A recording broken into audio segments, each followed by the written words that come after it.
एक अजून महत्त्वाची गोष्ट आहे ती म्हणजे एपीके फाईल.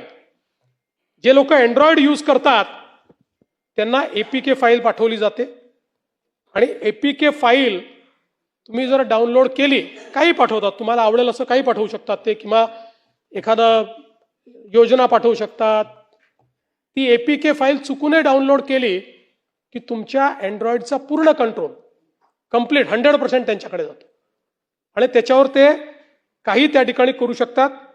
त्यामुळे महानगर गॅस लिमिटेडच्या नावाने संदेश पाठवून अनेक लोकांना त्या ठिकाणी फसवण्याचा प्रयत्न झाला आणि यामध्ये जवळपास 43 कोटी रुपयाची आर्थिक फसवणूक ही लोकांची झाली.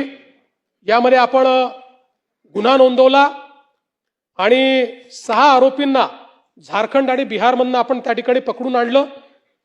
जवळपास 11 मोबाईल फोन, 1 लॅपटॉप आणि एकूण त्याच्यामध्ये 8609 पीडितांचे मोबाईल नंबर मिळाले. म्हणजे 8609 पीडितांचं सगळं त्यांच्याकडे होतं.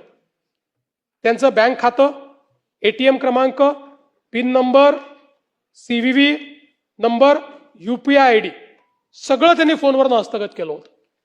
त्यामुळे माझी सगळ्यांना विनंती आहे की काही आपल्याला आलं तर ते डाउनलोड करायची इच्छा झाली तरी ते खरं आहे की खोटं आहे पाहिल्याशिवाय डाउनलोड करू नका. अनोळखी नंबरवरनं आलेलं काही डाउनलोड करू नका. अख्खा अँड्रॉइड फोन हा त्या ठिकाणी हॅक करता येतो. अशा प्रकारच्या एपीके फाईल्स तयार झालेल्या आहेत.